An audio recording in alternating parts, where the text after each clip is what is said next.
విచారణకు హాజరు కాలేను, నోటీసులు రద్దు చేయండి. సిబిఐకి ఎమ్మెల్సీ కవిత లేఖ. ఏదైతే లిక్కర్ మాఫియా వ్యవహారంలో కవితకు సంబంధించి సుదీర్ఘ విరామం తర్వాత గతంలో ఈడీ ఆమెను విచారించింది. చాలా సుదీర్ఘ విరామం అంటే గ్యాప్ ఇచ్చిన తర్వాత ఈరోజు సిబిఐ ఇష్యూలోకి ఎంటర్ అయింది. 26 అంటే ఈ రోజే ఆమె సిబిఐ ముందు విచారణకు హాజరు కావాలని కూడా సిబిఐ నోటీసులు కూడా ఇవ్వడం జరిగింది. దీనికి సంబంధించి కవిత వెళ్తారా లేదా అనే అంశం మీద ఒక సస్పెన్స్ అయితే క్రియేట్ అవుతూ వస్తుంది గత వారం రోజులుగా. సో ఈ అంశంలో లేటెస్ట్గా కవిత సిబిఐకి లేఖ రాసింది. గతంలో సీజేకి దగ్గర నుంచి పర్మిషన్ ఉంది, వ్యక్తిగతంగా నేను హాజరు కాలేను, ముందుగా ఫిక్స్ చేసుకున్న ప్రోగ్రామ్స్ ఉన్నాయంటూ కూడా ఆమె కీలక లేఖ రాశారు సిబిఐకి. సో ముందుగా విచారణకు హాజరు కాలేను, ఈ నోటీసులను రద్దు చేయండి అంటూ కూడా రిక్వెస్ట్ పెట్టున్నారు. మరి సిబిఐ దీని మీద ఎలా స్పందిస్తుంది అనేది కూడా మనం చూడాలి. కాకపోతే ఇక్కడ ఒక ట్విస్ట్ ఏంటంటే నిన్నటి వరకు కవిత సాక్షిగా మాత్రమే ఈడీ విచారించింది.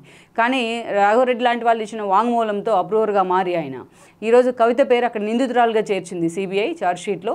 మరి ఇలాంటి సమయంలో కవిత రాను అంటే మరి సిబిఐ అంత ఈజీగా ఆ ఇష్యూని తీసుకుంటుందా లేదా అనేది చూడాలి.